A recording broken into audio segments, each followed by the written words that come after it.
saudara bagai namanya. Sebab dialah nama yang dahsyat, dialah nama yang besar, kita puji. Oh haleluya.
Kami terkagum Tuhan.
Engkau selalu bersama dengan kami Tuhan. Terima kasih Engkau Allah mendengarkan pujian dan tinggikan pada saatnya kami untuk mendengarkan firman-Mu Tuhan.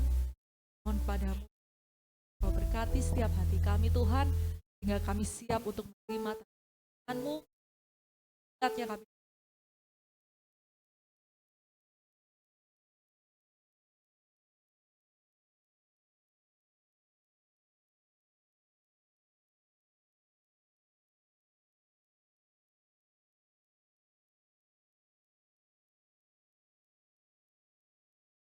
Engkau Bapa yang baik, kami siap untuk di dalam nama Tuhan Yesus Kristus kami berdoa dan bersyukur. Haleluya. Amin. Saya undang Bapak Ibu bisa duduk kembali.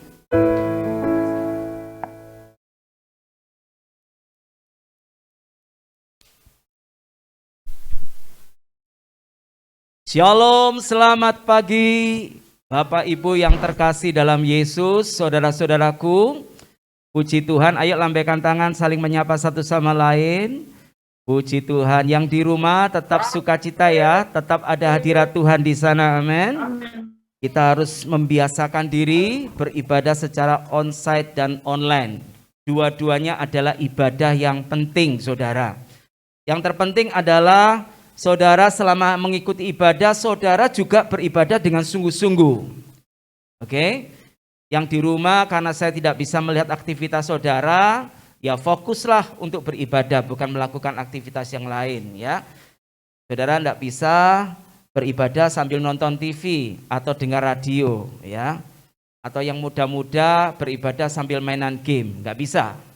Kita menghormati waktu khusus kita dengan Tuhan pagi ini, amin. Puji Tuhan. Bapak Ibu Saudara yang dikasihi Tuhan, pagi hari ini kita akan kembali melanjutkan pembahasan yang kedua tentang realitas kekekalan. Minggu lalu kita sudah belajar dari firman Tuhan, Yohanes 3 ayat 16. Ya. Realitas kekekalan. Bahwa kehidupan kita sebagai manusia adalah makhluk kekekalan, makhluk kekal yang diciptakan untuk memasuki kekekalan. Amin. Makanya sorga diciptakan untuk manusia. Allah menciptakan sorga untuk kita. Rencana Allah supaya manusia bisa bersekutu dengan Dia. Dosa tidak bisa menghalangi rencana Allah ini. Oleh karena itu Yesus Kristus harus datang ke dunia ya, menjadi juru selamat bagi manusia yang berdosa. Sehingga kita masih diberikan akses ya untuk masuk dalam kerajaan Allah yang kekal. Namun saudara yang harus tahu bahwa setelah manusia jatuh dalam dosa, ada dua realitas kekekalan. Yang pertama adalah manusia yang berdosa itu binasa kekal. Manusia yang berdosa itu kalau dia tetap hidup dalam dosanya, hidupnya melenceng dari rencana Allah, tidak melakukan kehendak Allah, dia akan tetap menuju kebinasaan kekal. Kebinasaan kekal itu adalah terpisahnya manusia dengan Allah selamanya. Amen. Tetapi sekalipun kita manusia yang berdosa, tapi kita menerima Kristus Yesus sebagai juru selamat hidup kita, Yohanes 3 ayat 16, supaya setiap orang yang percaya kepadanya tidak binasa. Seharusnya kita ini binasa, tapi karena Yesus Kristus menjadi Tuhan dan juru selamat hidup kita, kita percaya kepadanya, maka kita diberikan akses, jaminan untuk masuk kehidupan kekal. Bukan binasa kekal, tapi hidup kekal. Tolong ditampilkan slide saya. Saya pakai pointer aja ya.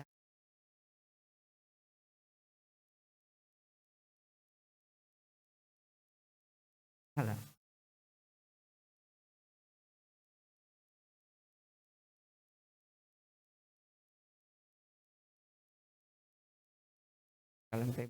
Ya. Oke, ini yang saya maksudkan. Semua orang itu sedang menuju ke sana, saudara. Realitas kekekalan. Doa saya kepada Tuhan setelah saudara dengar khotbah pagi ini, di dalam hatimu itu timbul kegentaran. Kemana saudara akan pergi? Saudara akan menuju kepada kehidupan kekal yang Allah sediakan, atau malah saudara menuju kepada kebinasaan kekal? Jangan sampai setelah saudara menjadi orang Kristen, aktivis gereja, majelis gereja, pelayan Tuhan, pada akhirnya kita tidak bisa menikmati hidup kekal itu. Karena orang yang memulai dengan baik belum tentu mengakhiri dengan baik juga. Banyak contohnya di Alkitab. Ada orang memulai hidupnya dengan pimpinan roh, ya, hidup dipimpin oleh roh Allah, tapi dalam perjalanan proses waktu yang dia alami, dia mengakhiri hidup dengan dalam keinginan daging. Ada banyak contohnya, saudara. Ya, pagi ini kita belajar itu. Ya, ada dua realita yang harus kita hadapi. Berikutnya, di dalam Injil Yohanes, ya, 6 kali Tuhan Yesus menyebutkan kata binasa. Sedangkan kata hidup kekal itu sebanyak 18 kali. Loh Pak Gembala kok tahu? Iya, lihat konkordansi saudara. Saya tidak ngitung ya, waktu kuntek saudaraku ya, ngitung-ngitung piro gitu ya kan. Sekarang kan sudah teknologi, lihat konkordansi, ya tahu muncul berapa kali di situ. Ya, 6 kali, dan itu terbukti, ada ayat-ayatnya. Maksudnya apa saya tunjukkan ini kepada saudara? Bahwa pengajaran Yesus tentang hidup kekal, penekanan ajaran Yesus tentang hidup kekal, itu lebih ditekankan, lebih difokuskan oleh Yesus dalam pelayanannya. Ini baru Injil Yohanes loh. Sementara tentang hal realita tentang kebinasaan, Yesus menyinggung beberapa kali. Tetapi dia lebih condong mengarahkan manusia untuk mengalami hidup kekal. Amin. Saudara tahu ya, hatinya Tuhan itu tidak menghendaki satupun binasa. Dia menghendaki supaya semua orang kembali kepada rancangan semula. Binasa dan hidup kekal itu dua hal yang bertolak belakang. Minggu lalu kita belajar bahwa kebinasaan itu tidak hanya berarti maut, kematian, neraka. Tapi kebinasaan itu artinya kehidupan yang tidak berkualitas. Jangan-jangan saudara masih hidup di dunia ini, tetapi hidupmu binasa. Ketika kita menjalani kehidupan, menerima keselamatan yang Tuhan berikan, anugerahkan kepada kita, lalu kita menyia-nyiakan dengan cara hidup yang sembrono di hadapan. Binasa hidupmu. Dan heran ada banyak orang percaya, sudah percaya kepada Yesus, tapi hidupnya dirundung banyak persoalan. Lepas dari masalah yang satu, muncul masalah berikutnya, muncul masalah berikutnya. Rasanya kok enggak kunjung reda. Sudah jatuh ditimpa tangga plus gentengi. Ini terus ya Pak, check and recheck. Check and recheck. Kesalahan bukan pada rencana Tuhan. Kesalahan ada pada diri kita. Ketika saudara mulai melenceng, hidupmu mulai tidak terarah, fokus hidupmu mulai berubah, engkau tidak lagi melihat kekekalan, engkau tidak melihat jaminan kekal yang Tuhan Yesus sediakan. Tapi engkau lebih terlena, terpengaruh dengan keindahan dunia ini, hatimu jatuh cinta kepadanya, ya wis, akan Tuhan. Biasanya enggak kroso, kalau wis kadung, kalau sudah wis kepepet, kejepit, terpojok, enggak bisa apa-apa, baru Tuhan tolong saya, Pak Pendeta doakan kami. Nanti kalau sudah lewat pergumulannya, dan tahu sendirilah saudara. Mana-mana seperti itu. Orang Israel juga seperti itu. Betul? Jika mereka mengalami, protes sama Musa. Musa, kami kelaparan. Bukan kasih mana. Ya sudah. Habis makan mana, protes lagi. Masak mana terus roti terus. Kami juga butuh protein. Bukan di daging burung puyuh. Ya kan? Protes apa lagi saudara? Tapi kalau sudah situasi aman, nyaman, ya, Tuhan mulai ditinggalkan. Tidak demikian saudara. Orang yang seperti ini artinya dia menjalani hidupnya tidak berkualitas. Sementara pengertian hidup kekal itu tidak hanya di sorga. Memang itu nanti kita ke sana. Kita tujuannya ke sana. Yaitu bersama-sama Bapa di sorga. Masuk dalam kerajaan sorga yang mulia. Memerintah bersama Yesus di sana. Itu nanti. Tetapi selagi kita ada di dunia ini, kita harus mengerti bahwa arti hidup kekal, bagaimana kita menjalani kehidupan yang berkualitas. Kehidupan yang seturut dengan kehendak Tuhan. Ada dua perbedaan, perbedaan di sini. Ya. Orang yang akan binasa dengan orang yang akan hidup kekal. Orang yang binasa itu hidupnya terpisah dari Allah selama-lamanya. Gak kroso saudara. Pada minggu depan naik. Persekutuan doa. Aduh, ada kesibukan yang lain. Gak kerasa saudara. Hari ini gak berdoa. Oh gak popo. Meneh tak doa. Besok lupa. Oh gak popo. Dosa saya akan. Tidak baca Alkitab. Oh gak apa-apa. Ya kan? Masih ada besok. Tidak terasa. Lama-lama dia kehilangan persekutuan dengan Tuhan. Secara pribadi. Secara pribadi. Melayani Tuhan itu yang utama adalah melayani Tuhan secara pribadi. Ya memang yang hadir di gereja yang terlibat pelayan itu melayani Tuhan. Tetapi saudara yang utama adalah layani Tuhan secara pribadi. Bukan melayani pekerjaan Tuhan. Ini berbicara tentang hubungan pribadi kita dengan Tuhan. Ada banyak orang yang merasa sudah melayani Tuhan, aktivis gereja, dari minggu sampai minggu waktunya habis untuk pelayanan. Tapi lupa melayani Tuhan secara pribadi. Tidak punya waktu khusus dengan Tuhan. 10 menit loh, susah. Jangankan 10, 5 menit. Tiap pagi saya selalu membagikan renungan firman. Tahu, saudara baca pandai. Ada yang secara tertulis, ada audio. Harapan saya, nek gak sempet moco, kok no audio nih. Benar toh? Tidak tahu. Direnungkan apa enggak? Atau lost gitu. Sehari enggak. Ini saudara, hati-hati. Lambat laun saudara akan mulai terpisah dari Allah. Kok mulai melenceng. Orang yang binasa itu hidupnya tidak dapat diperdamaikan dengan Allah. Nanti akan terbukti. Dan dia menjalani hidup-hidup yang tidak berkualitas. Orang Kristen tapi hidup masih seperti dulu. Ya. Dia juga tidak mau.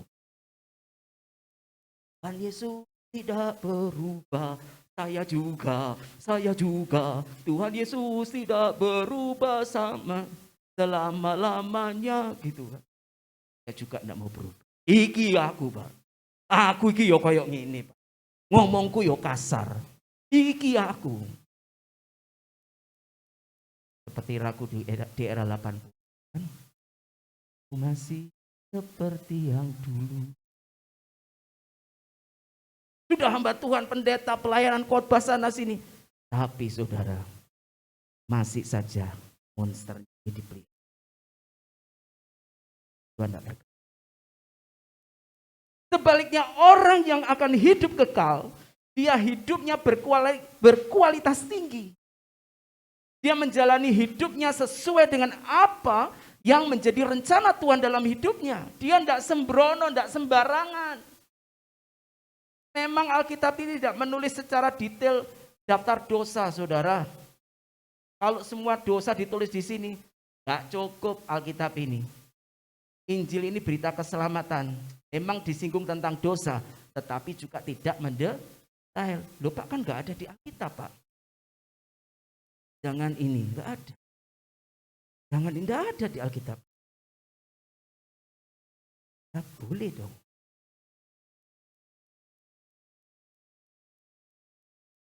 hidupnya mengenal Allah dengan benar. Itu orang yang nanti akan masuk dalam hidup kekal. Mengenal Allah dengan benar.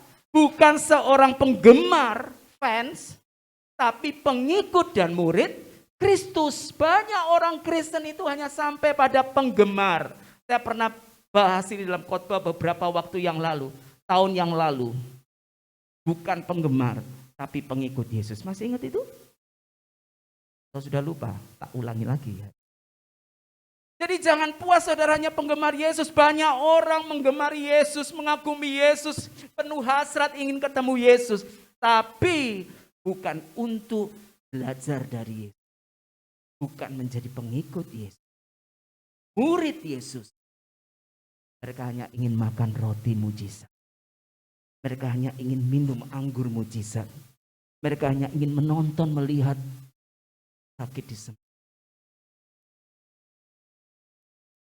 Yang mati dibangkitkan.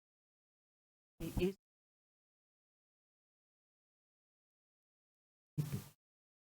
Hanya ketika Yesus diikuti orang banyak di tepi danau Galilea, sampai mereka nyebrang danau, kejar-kejaran sama Yesus. Pasal 6 itu menegur mereka, kamu mengikut aku bukan karena kamu percaya. Tapi di seberang sono nih, kamu habis makan roti mujizat dan kenyang. Lumayan kan? Kan satu potong kenyang sehari. Irit, ya. Banyak orang Kristen hidupnya.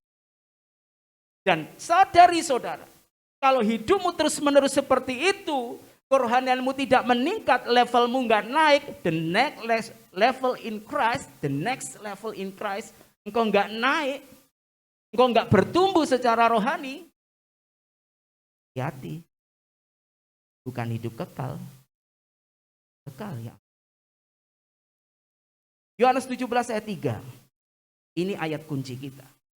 Inilah hidup yang kekal itu, yaitu bahwa mereka orang-orang yang mendengar firman-Ku, orang-orang yang mengikut aku, murid-muridku. Kata Tuhan, mengenal Engkau satu-satunya Allah yang benar, dan mengenal Yesus Kristus yang telah Engkau. Mengenal Allah dengan benar, ini hal yang terpenting. Kalau saudara mengatakan aku pengen hidup kekal bersama Tuhan di bumi ini, kita harus berjuang berlomba-lomba untuk mengenal Dia dengan lebih baik. Amin. Menurut Yesus, hidup kekal itu sudah dapat kita rasakan. Suasana hidup kekal itu sudah bisa kita rasakan. Suasana sorga itu sudah bisa kita rasakan. Sementara kita ada di bumi ini. Yaitu dengan cara apa? Ketika kita memiliki pengenalan akan Allah, Yesus, dan tepat. Saya garis bawahi, benar dan tepat. Sesuai dengan Injil ini. Saudaraku, kehidupan di dunia ini adalah persiapan menuju kepada kekekalan. Betul? Nasa kekal, hidup kekal. Kalau saya tanya, pasti jawabnya, hidup kekal Pak. Siapa yang mau binasa? Mau. Siapa yang mau hidup kekal? Saya Pak Gembala. Pasti. Tapi syaratnya satu saudara. Hanya orang yang mengenal Allah dengan benar. Mengenal Allah, dikenal Allah.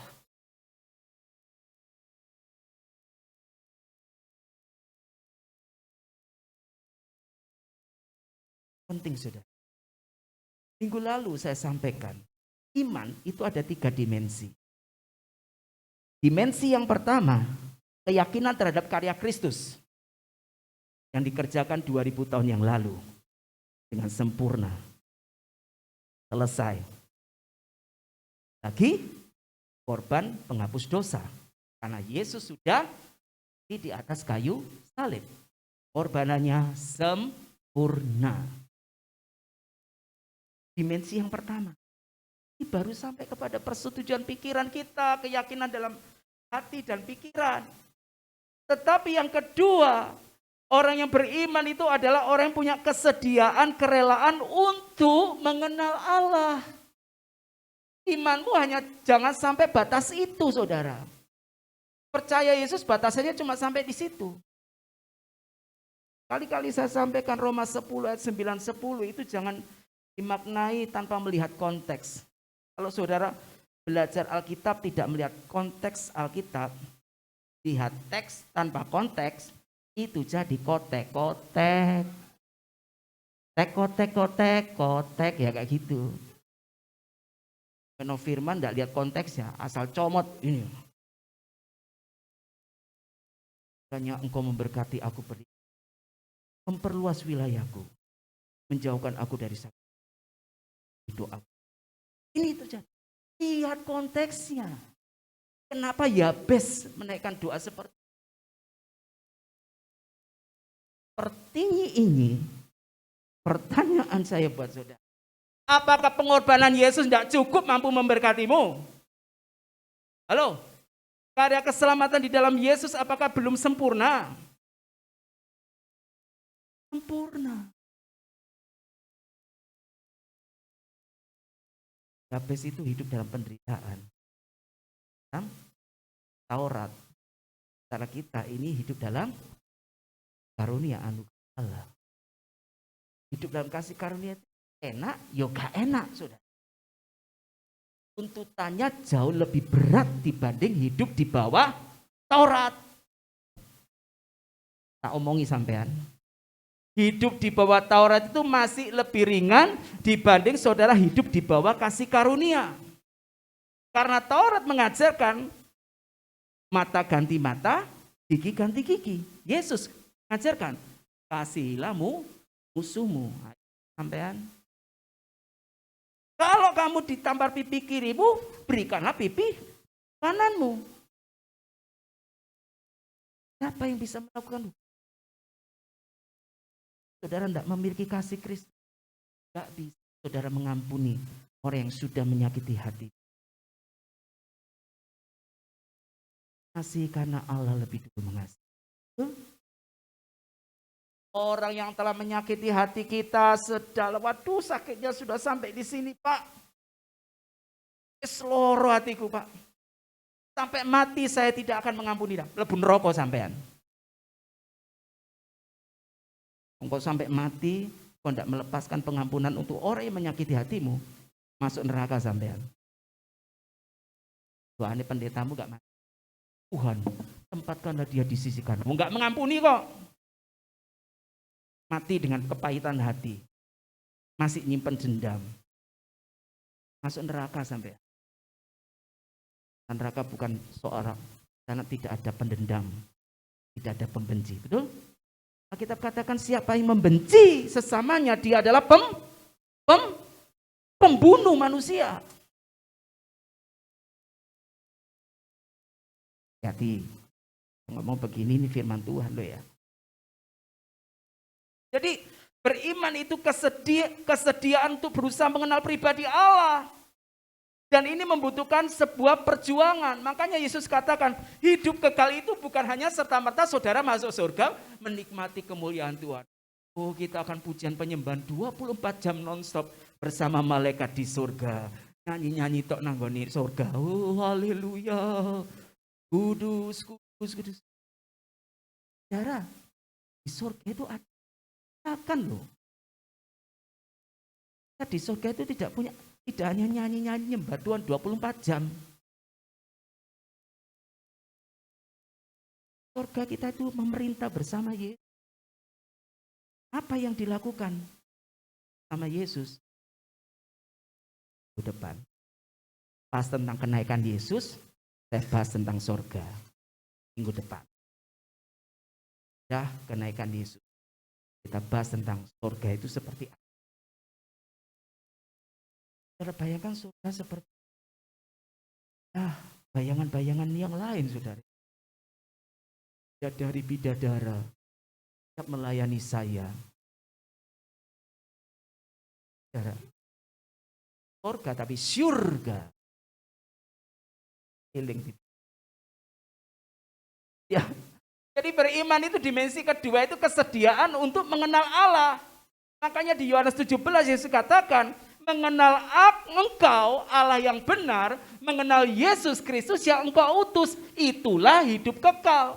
Dan itu saudara dan saya lakukan bukan nanti saat saudara bersama Tuhan di sorga, tapi sementara kita masih ada di bumi. Sedih. Hosea 4 ayat 6. Umat Tuhan binasa karena tidak mengenal Allahnya. Daniel 11 ayat 32b, ini visi gereja kita. Kata bertindak itu terinspirasi dari ayat firman Tuhan ini. Umat yang mengenal Allahnya itu akan tetap kuat dan bertindak, growing stronger. Gereja kita kan begitu, ya kan? Menjadi kuat, bertumbuh semakin kuat, menjadi serupa dengan Kristus dan bertindak. Nah, kata bertindak itu didasari oleh firman ini, saudara. Kita ini akan menjadi kuat dan melakukan kehendak Allah. Oh, kita mengenal Allah.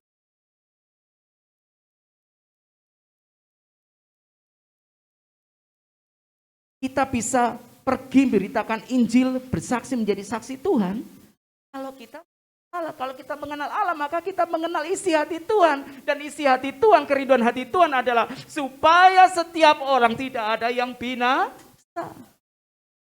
Makanya hashtag gereja kita, Anda diterima ini. Pun orang yang binasa. Malam pengurus menentukan visi lain lanjut. Banyak visi kepada, tapi kita simpulkannya dengan satu kata, dua kata ya. 2G kan 5G atau 3G. 2G. Grow and go. Bertumbuh dan pergi. Jangkau jiwa. Ini sudah. Kalau engkau merasa mengenal Tuhan, maka engkau harus lakukan sesuatu. Jangan Tuhan perintahkan kita untuk melakukan sesuatu, kita ada di zona nyaman kita. Itu kan tugasnya dia, bukan saya. Saya mensupport saja dari belakang. Yang jadi supporter yang tidak perlu, tidak dapat. Betul? Di gelanggang pertandingan itu, yang sorak-sore di pinggir lapangan, ayo, gol gitu. Apakah dapat piala? Masuk suaramu sampai serak-serak, gitu, sampai entek suaramu. Dapat penghargaan? Enggak. Tapi yang memasukkan bola di kandang lawan, di gawang lawan, ya, gawang lawan, sampai gawang lawang gitu. Sorry ya, tidak memang tak bertulang. Itu yang dapat penghargaan, itu yang dapat sepatu emas, itu yang dapat bola emas. Mencetak gol terbanyak. Saudara mau jadi penonton atau pemain? Atau ada di bangku cadangan? Mengenal. Dalam Kejadian 4 ayat 1. Itu dari kata Ibrani yada. Yada, toda, itu seringkali dikaitkan dengan praise and worship. Ekspresi pujian menyembahan. Dan salah satunya adalah yada dan tauda. Nah, saudara menemukan kata yada ini di Kejadian 4 ayat 1. Saudara akan heran, terkenyut-kenyut. Kejadian 4 ayat 1. Kemudian manusia itu bersetubuh dengan Hawa, istrinya, dan mengandunglah perempuan itu, lalu melahirkan Kain. Maka kata perempuan itu, aku telah mendapat seorang anak laki-laki dengan pertolongan Tuhan. Kata yada di mana kira-kira? Kata apa yang menunjukkan kata yada di sini? Bersetubuh. Dan kenapa terjemahan bahasa Indonesia kok yada diterjemahkan bersetubuh? Saya lihat dalam terjemahan bahasa Inggris mulai abad 17, 18 sampai 19, mereka menerjemahkan yada itu mengenal. Sampai di Indonesia diterjemahkan bahasa Indonesia artinya bersetubuh. Gak nyambung. Bisa renung-renung. Ya nyambung sakjane. Suami istri itu harus mengenal pasangannya dengan. Ketika istri mengenal bahwa laki-laki yang tidur di sebelahnya itu adalah suaminya yang sah menurut undang-undang negara dan agama. Gitu ya. Maka si wanita itu akan menyerahkan dirinya kepada pria itu, betul? Ini bicara tentang keintiman. Yada itu berarti keintiman. Seperti suami dan istri saling mengenal satu sama lain. Kalau istri, suami istri, istrinya tidak mengenal suaminya dengan baik, lalu disetubuhi, itu bukan sebuah pelayanan di pemerkosaan. Hanya di Asia sana ada rumah sakit korban lagi.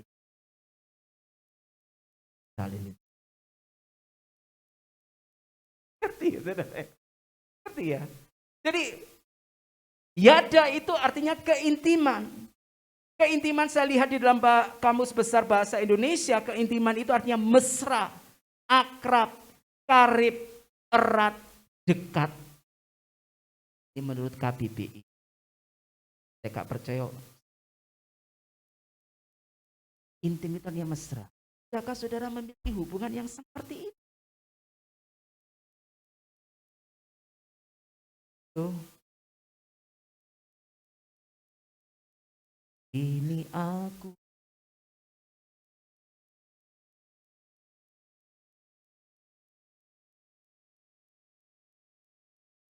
Lagu yang keluar dari yang kau berdoa di surga.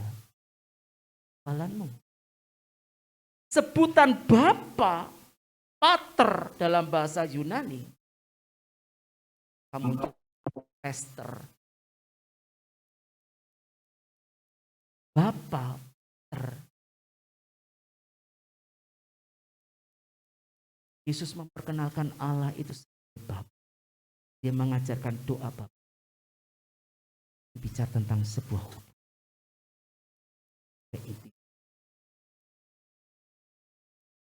Mulai hari ini miliki itu, bangun relasimu yang baik. Sedangkan di dalam perjanjian baru mengenal itu ginosko, artinya menyadari, bergaul. Nyala kamu dari hadapanku karena aku tidak mengenal engkau. Aku tidak ginosko kepadamu. Artinya Tuhan tidak menyadari keberadaan kita. Makanya di atas tadi saya sampaikan, kita ini harus mengenal dan dikenal Allah. Jangan, ya Bapa, ini aku anakmu. Kok sampai? Aku anak Bapa.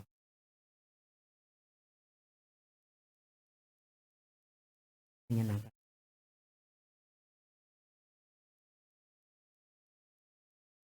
Sabti.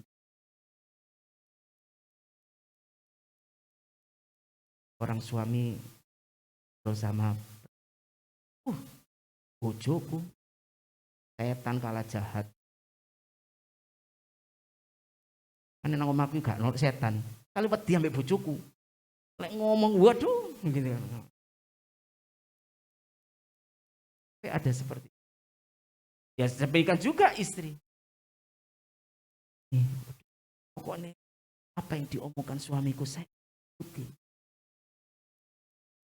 Oleh ngamuk sembarang dibanting. Iku lek lemari sok diangkat ya dibanting pisan. Iku tuh kocok pecah kabeh. Gantem iku. Makanya piringku tak ganti piring plastik kabeh. Soalnya dibantingin. Sudah. Itu bukan Tuhan. Itu anak preman. Mengenal Allah, hidup berkenan kepadanya, ini adalah sebuah kemutlakan dalam hidup orang percaya. Kemutlakan. Sekali lagi, kemutlakan itu sesuatu hal yang mutlak, sesuatu yang absolut, sesuatu yang harus dan harus. Kita tidak bisa menolaknya. Mutlak itu. Kebenaran Allah itu mutlak, absolut. Kebenaran Allah itu bukan relatif. Kalau kebenaran dunia, kebenaran manusia relatif. Artinya yang hitam bisa di abu-abu. Betul? Ya bolak-balik. Tapi menyangkut kebenaran tentang Allah, eksistensi Allah, keberadaan tentang Allah, itu aletheia. Artinya kebenaran yang absolut. Firman Allah ini kebenaran yang absolut. Doktrin gereja itu absolut. Saudara tidak bisa, doktrin gereja kami ini yang paling benar. Ajaran kami yang benar. Kalau dibaptis itu harus nyemplung. Kalau dibaptis gak nyemplung, itu duduk baptisan. Iku raup. Ngawur sudah.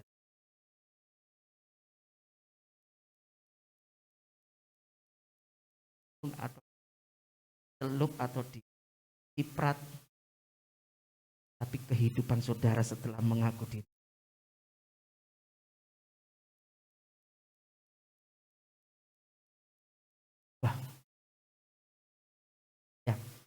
Segala yang ada di dunia ini, jangan saudara jadikan suatu kemutlakan. Karirmu itu bukan sesuatu yang mutlak. Pekerjaanmu bukan sesuatu yang mutlak. Pasangan hidupmu bukan sesuatu hal yang mutlak. Menikah atau enggak menikah, itu bukan sesuatu yang mutlak. Keluargamu, uangmu, rumahmu, punya rumah atau enggak punya rumah, itu bukan sesuatu yang mutlak. Yang sudah menikah, sekian tahun menikah, enggak punya anak, itu bukan juga yang mutlak. Pak Gembala, menikah 5 tahun tidak punya keturunan. Yang punya. Mana? Ibu juga pengen ngomong cucumu. Kok gak jajan? Saudara punya anak itu tanggung jawab loh. Jangan produksi tok tapi enggak openi sungguh-sungguh. Anakmu piro? 5. Oh, itu peternakan itu. Selisih berapa tahun? Selisih setahun. Kon buka playgroup saja.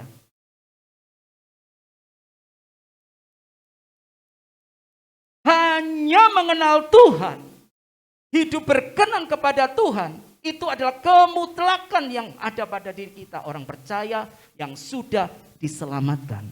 Selebihnya yang lain-lain yang disediakan dunia, yang tadi saya sebut tadi itu, bahkan kebahagiaan hidup, itu bukan sesuatu yang Tuhan, aku sudah mengenal, aku sudah percaya dan mengikut Engkau. Mana janjimu? Katanya Engkau datang memberi hidup, hidup dalam segala kelimpahan. Utangku kok gak lunas-lunas Tuhan. Omaku aku gak di omah ngontrak terus.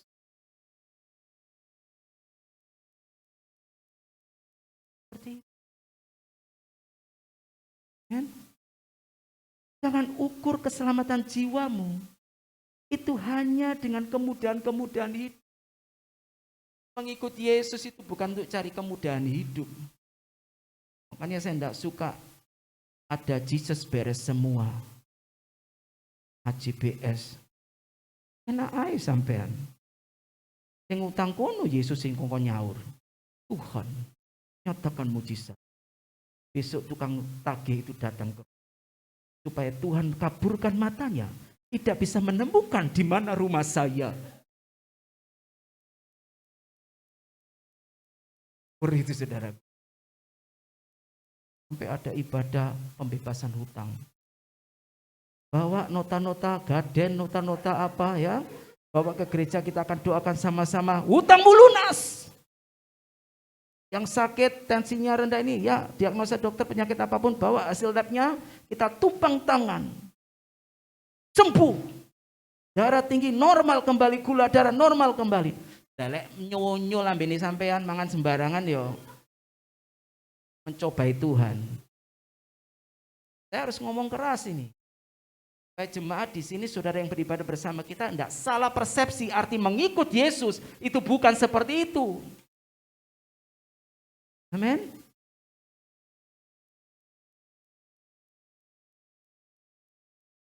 Mengapa Pak hal-hal yang di dunia ini jangan sampai jadi kemutlakan dalam hidup ini?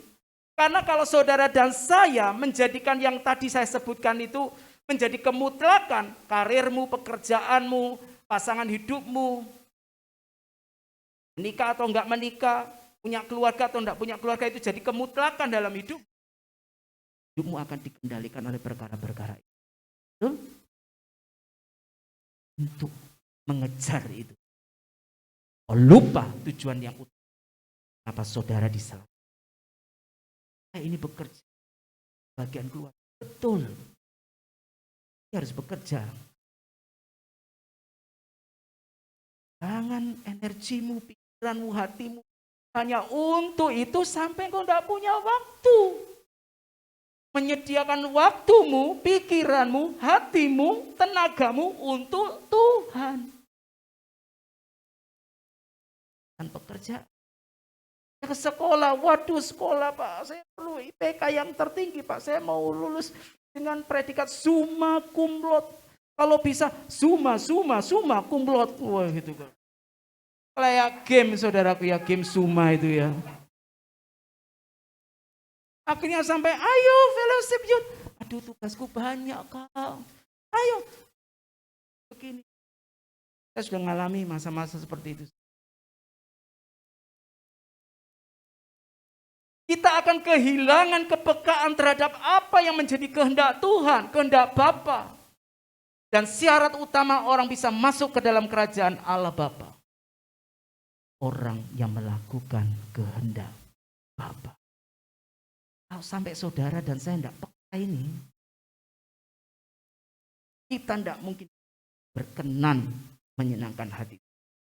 Kita akan sulit untuk mengenal pribadi Allah dengan benar. Saudara, ini firman jalan kejar kekalahan yang kita ditentukan bukan binasa.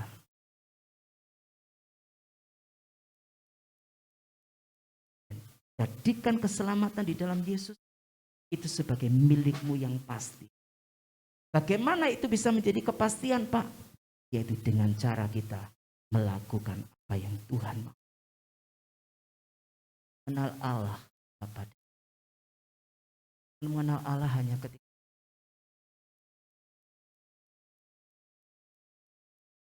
jangan mengenal Allah ketika engkau temukan Tuhan yang tepat sendiri. Aku merenung sendiri. Tuhan munculkan. Tuhan kau.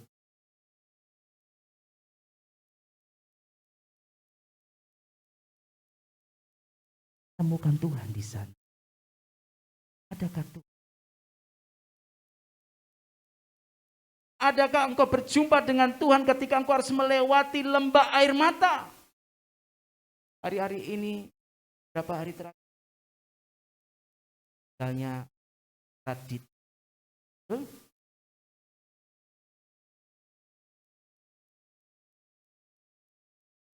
Dia pernah kena COVID, lalu negatif, dinyatakan sembuh. Yang terakhir, rupanya karena masa lalunya saudara dan dalam dengan baik ya, masuklah COVID itu sehingga tambah merusak jaringan-jaringan. Puji Tuhan, sempat menggunakan.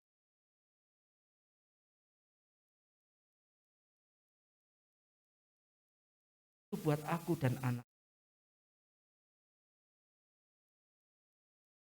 Saya kirim itu pada penghidupan. Saya ini selalu kanak-kanak.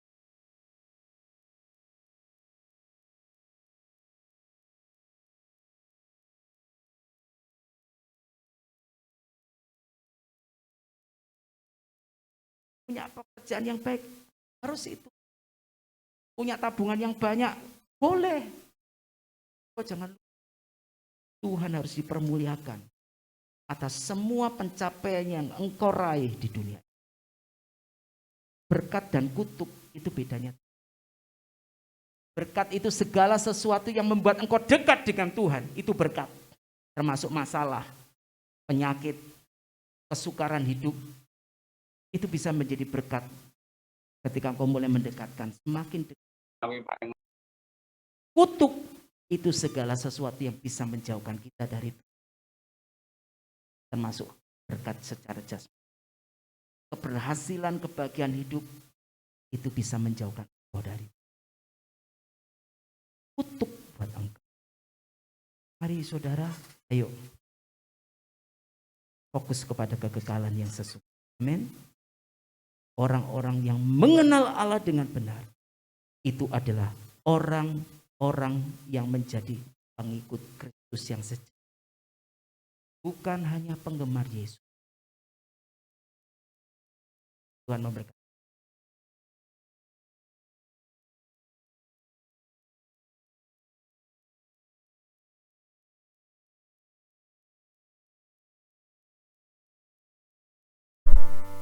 Dan ku ingin mengenalmu, Tuhan.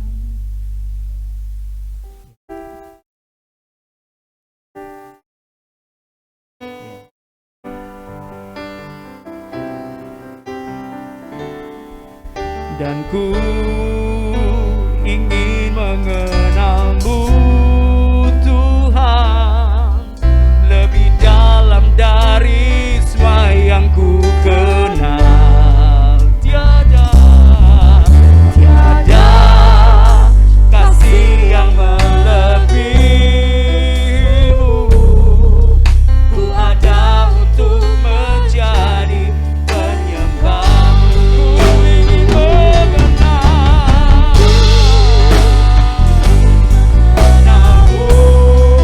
Tuhan, lebih dalam dari lebih dalam.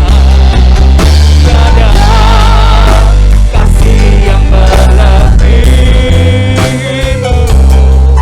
Ku ada untuk menjadi penyembahmu. Ku ada untuk menjadi. Ku ada untuk menjadi. Ku ada untuk menjadi. Ku ada untuk menjadi penyembahmu.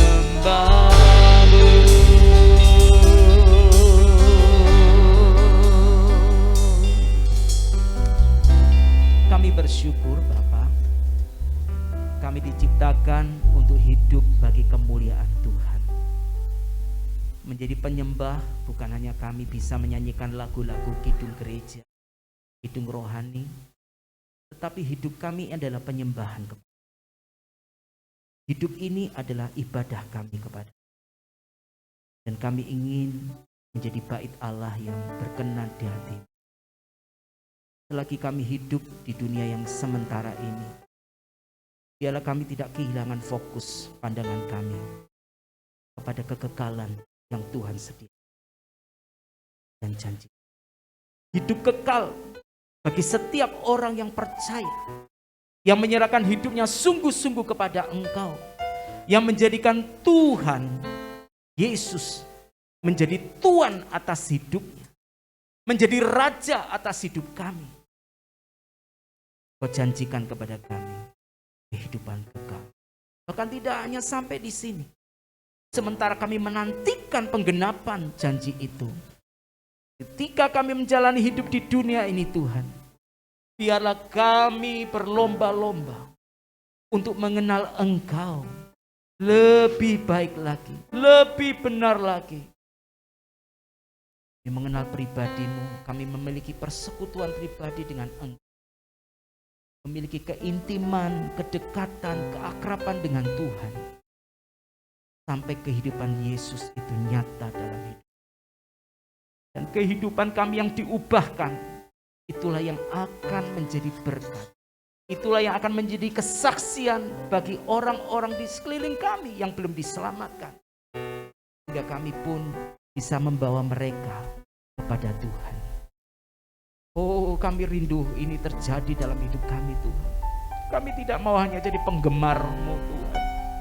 Kami tidak mau jadi penggemar-Mu, tetapi kami mau menjadi pengikut Yesus yang setia. Bahkan kami mau menjadi murid Kristus yang mau dibentuk, yang mau dididik, yang mau diperlengkapi untuk melakukan kehendak Tuhan dalam hidup ini.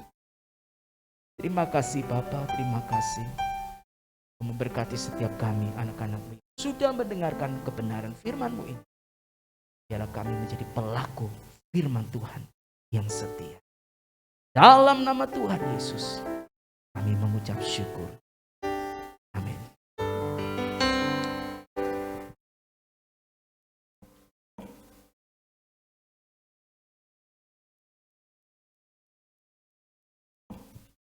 Shalom, puji Tuhan, Bapak Ibu Saudara, kita sudah diberkati dengan firman Tuhan. Setelah firman Tuhan kita lakukan di dalam hidup kita. Puji Tuhan, pagi saya akan sampaikan warta jemaat hari Minggu tanggal 9 Mei 2021. Yang pertama, sekolah minggu ceria nanti sore mengundang anak-anak kita pukul 5 sore melalui Zoom meeting. Dan pelajaran yang kedua, Paulus lepaskan dari penjara. Ya. Yang kedua, doa malam hari Rabu tanggal 12 Mei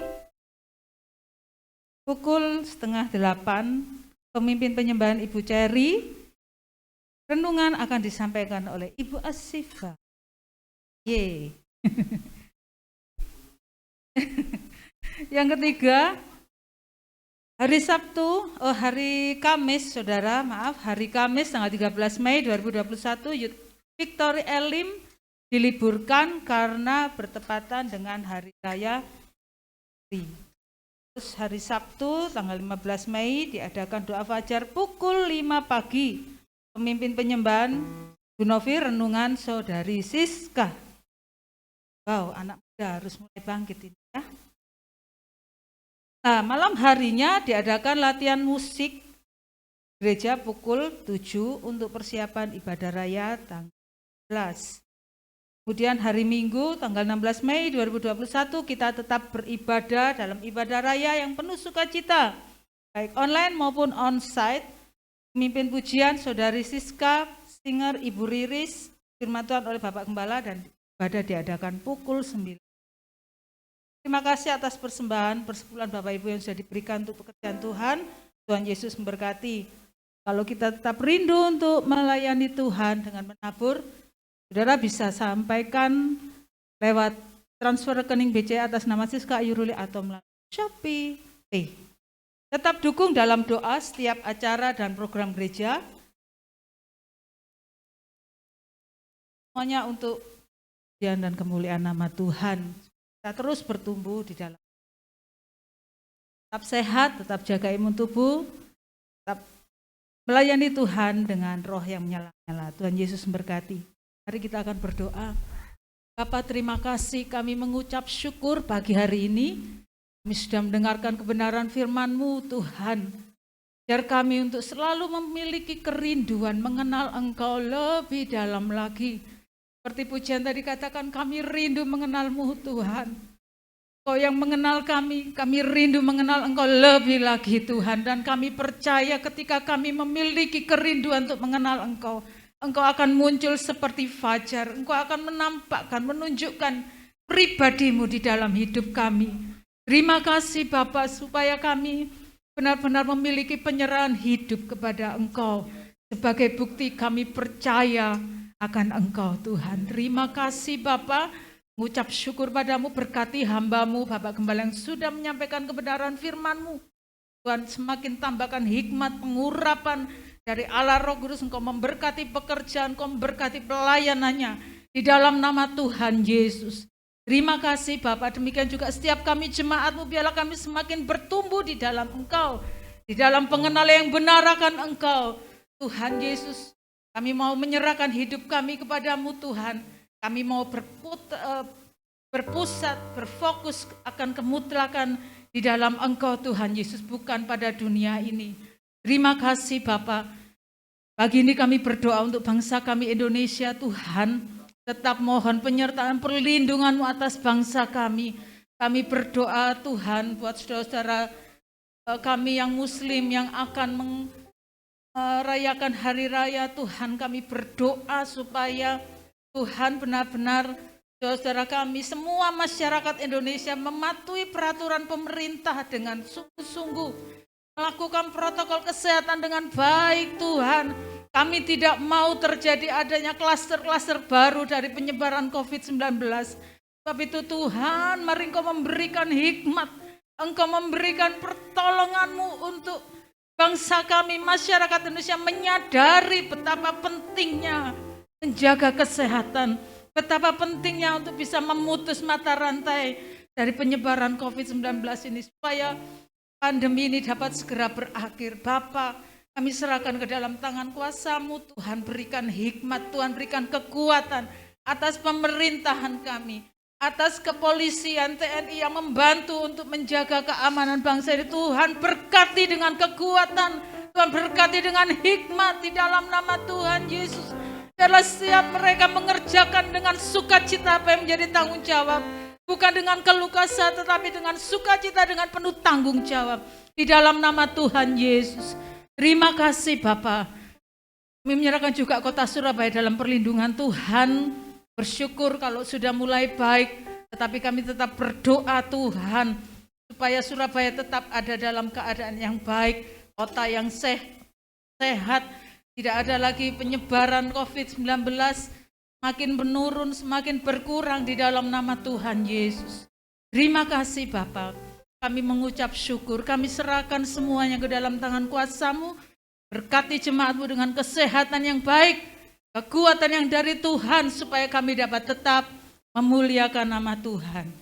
Terima kasih Bapak, di dalam nama Tuhan Yesus kami berdoa. Mari saudara yang ada di gereja mungkin berdiri, kita naikkan syukur kita kepada Tuhan. Haleluya. Segala puji syukur bagimu, ku tinggikan nama-Mu selalu.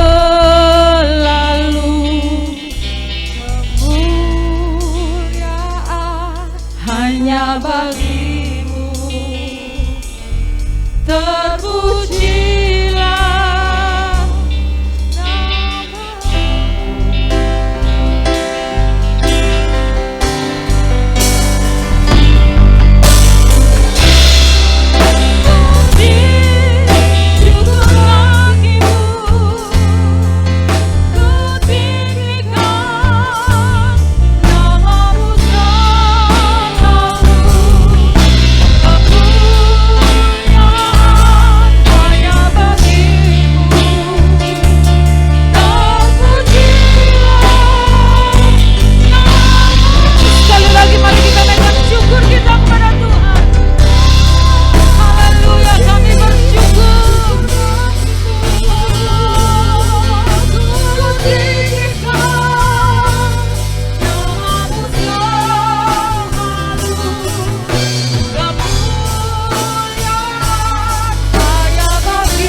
puji, hormat, syukur kami naikkan kepadamu Bapa di sorga.